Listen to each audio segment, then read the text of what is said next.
weekend having you. Is there anybody who doesn't know who I am? Sweet! We can skip that part! Awesome! So what this was is, I think that the con misunderstood. Like, I usually give like a list of panels that the con can choose from. Like, hey, here are these different panels I do. So this one on my list of panels is called Show Specific Panel. Because it means if I'm there with like other voice actors from a specific show, then we'll do a panel about that specific show. But they put it on the schedule as Show Specific Panel, and I contacted my agent and I was like, what show? And they're like, oh, just pick one. And I'm like, there's like 300? Just pick one. And you know how I have that answer about the whole, I can't tell you my favorite role because it's like picking your favorite baby. Well, I can't just talk about one show. So I figured since it's 4 o'clock on Sunday, the con's coming to an end, we'll just chat. So you guys can ask me questions and we'll talk. It doesn't have to be about anime. You can just ask me what's my what?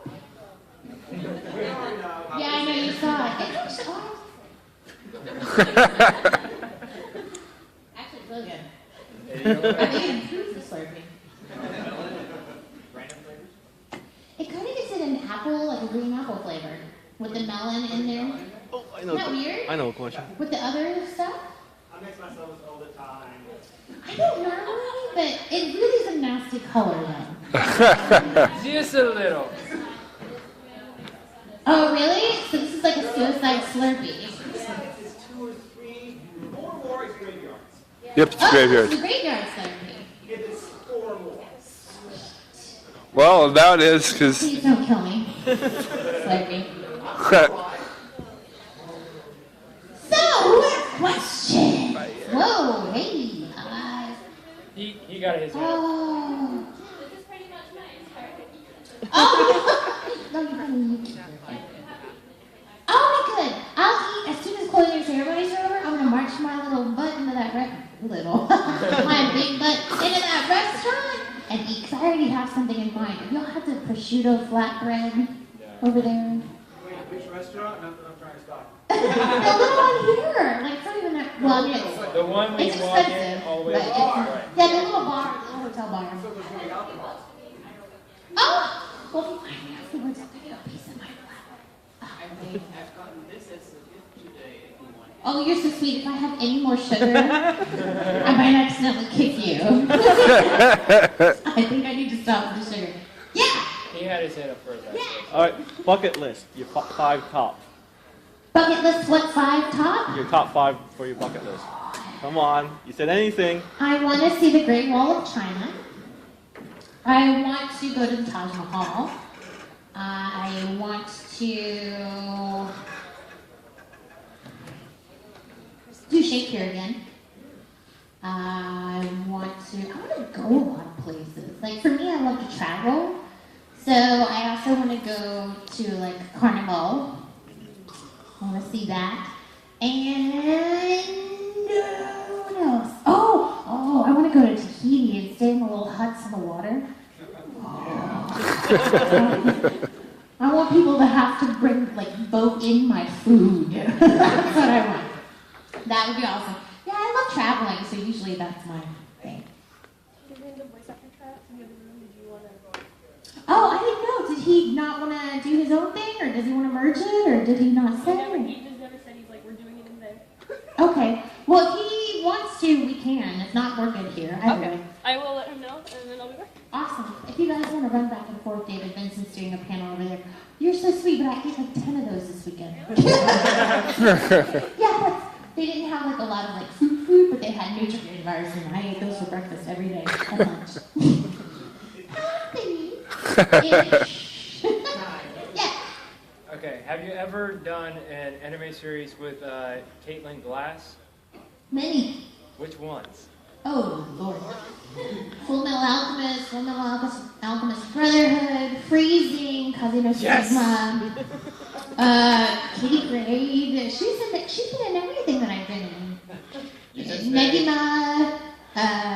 Isn't everybody in Negima? Like Everybody.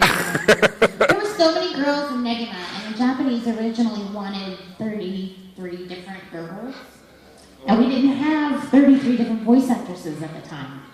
So me and Laura Bailey and maybe Caitlin had to pretend to be 3 different characters. And then we used pseudonyms to kind of trick the Japanese, like, that's a totally different person. Which they totally fell for. But it sucked later on. Well, it didn't suck. It was interesting because later on my characters, Konica and Cosme, have a whole episode where they talk to one another. So I had to go go like, hi, I'm Konica. Oh my god, you guys. I'm Cosme. But it was so hard to get everyone. I was like, oh, that might not have been the smartest move. Yeah, Laura Bailey's My sister's other done that character, too. My third character only shows up like once or twice and goes, I'm Queen of the Lunch Club, or whatever she said. She wasn't so bad. What is it like to work with Catalina Glass?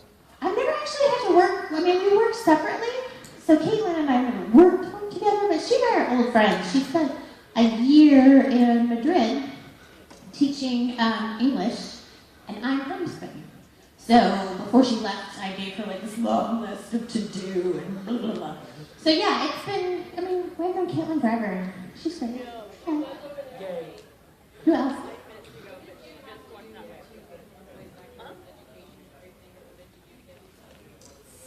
Oh. You can stay in here. Okay. I figured that his panel was so specific. Yeah, no worries.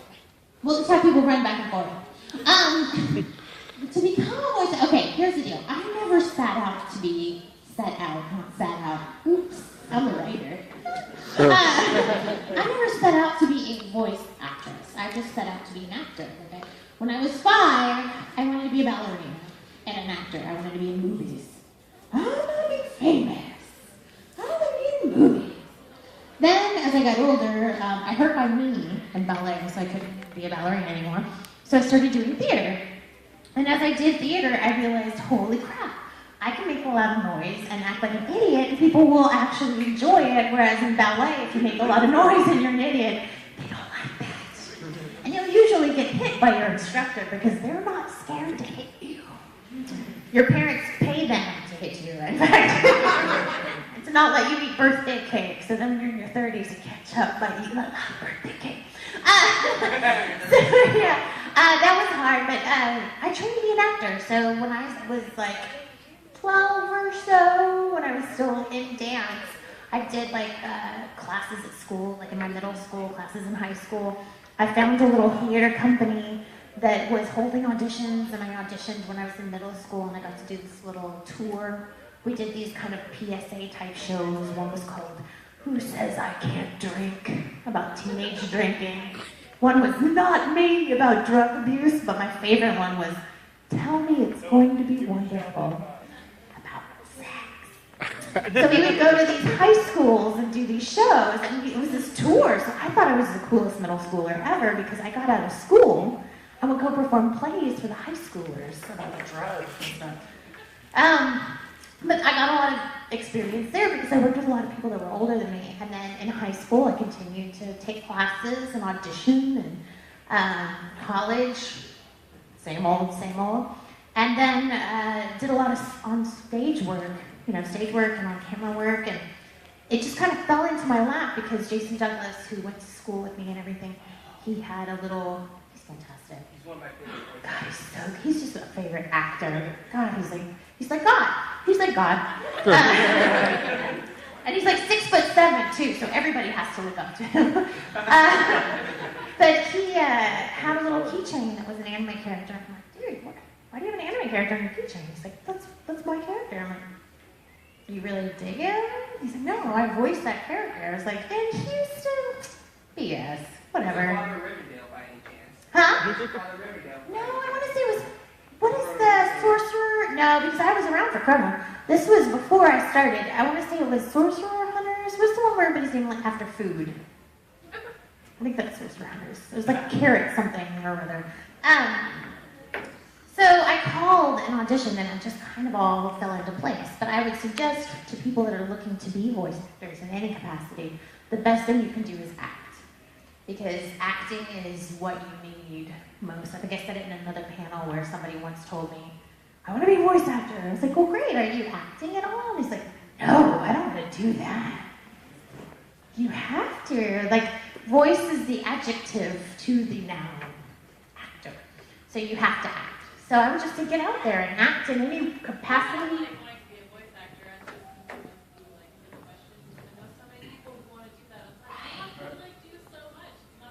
It's work. Thank you for understanding that, because I think a lot of people, especially anime fans, you watch it so much and it seems so easy, right?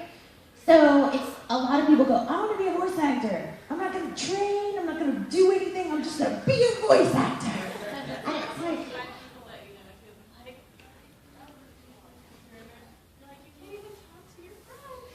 yeah.